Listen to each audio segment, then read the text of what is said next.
I want to see if we can go through a really quick little refresher on how to draw the human figure in proportion. We've all had figure drawing classes before, so I'm sure this is review. But I just want to go through it again because when I get in my classes and I ask students to draw a figure, I will often see something like this. So maybe here's their piece of paper, right? And they start to draw, and I say, draw a full figure in here, head to toe, and they'll draw a head. They say, okay, here's this person's head, and then they start to come down. Okay, here's their torso, here's their waist, and their legs, and then here's their feet. And they start to draw this stuff in here, and then all of a sudden we can see, well, it's completely out of proportion, right? This head is way too big compared to this. If this is where the person's belly button is, obviously the legs are just way too short. Because what's happening is our brain is trying to, we've made the mistake from the very start. We said, okay, here's the head. And then we start to draw down. And we've drawn the head too big for this space. What we really need to do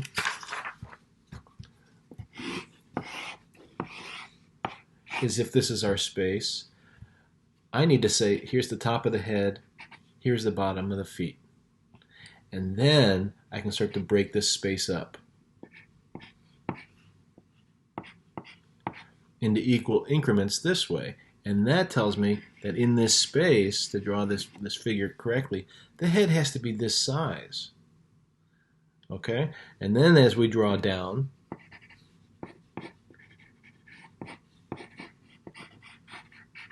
and we get the feet in here,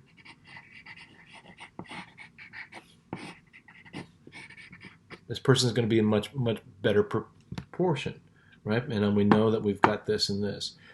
Figure out the top and the bottom, and then I'm going to teach you the proportions, which is an 8-head tall idealized kind of figure that we're going to draw, and then we can work from that, and that's going to make this a whole lot easier for us. So let's say I'm going to draw the figure here. What I want to do is I want to establish where the top is and where the bottom is. All right? So I've got a top and a bottom.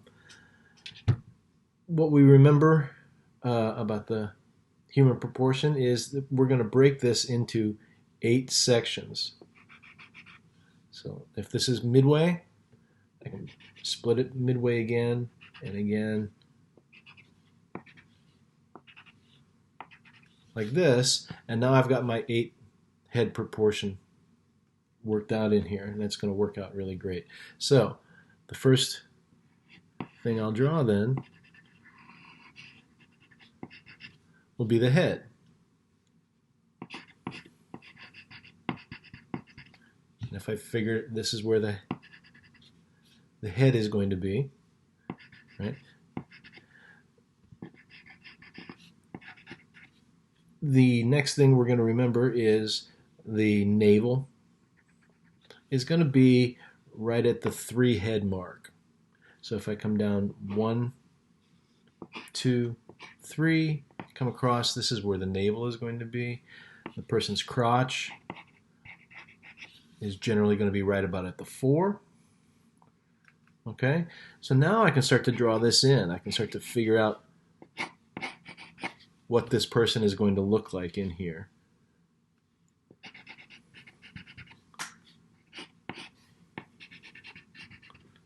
Okay, so I'm drawing this person in. The next thing to remember is the knees. The person's knees are going to be right at the 6-head mark. And then, of course, the feet, the bottom of the feet is at the 8-head mark. So if I have this, the hands are going to come down right about to the 4.5-head mark.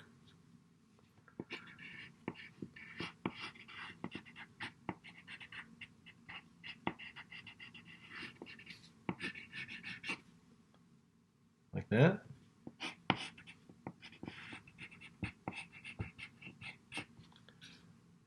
So that's about where the hands come down to.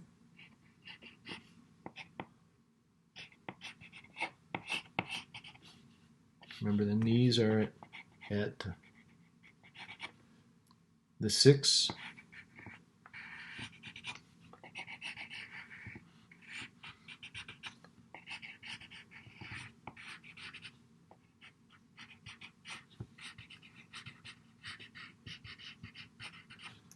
So then I can draw this figure, and he's going to be, if you can see it, he's going to be in pretty good proportion.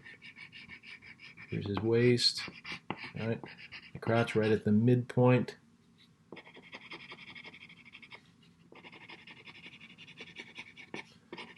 Start to add some of my shading in here to get the form in, and it's all going to start to come together. But this is the basics of drawing a person in perspective. Think about the head as our first measuring point. So we want to start from the top, figure out how far down we want this person to come, like this. Here's my midpoint.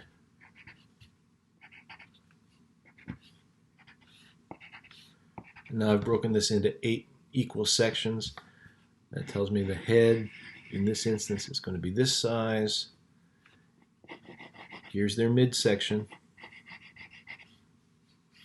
Right? The knees are going to be right at the 6. Now the shoulders are typically going to be about 2.5 heads wide.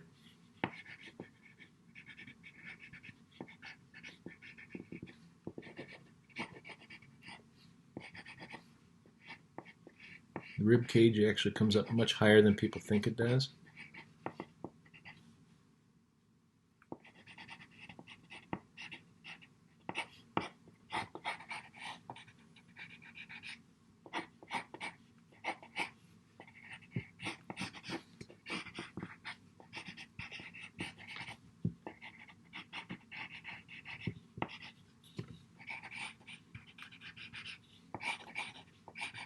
And I can figure out the correct proportions for this person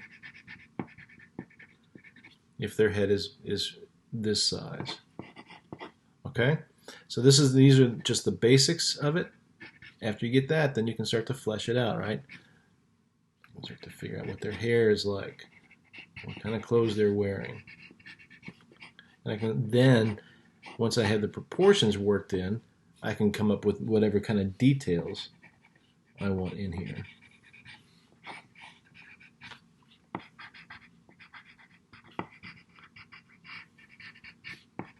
But the priest is going to be in proportion this way. Okay, so those are just the basics. I just wanted to run through that. I know that we've all had this before. All right, we know these proportions, but this is going to help just kind of refresh our memory as we go through it.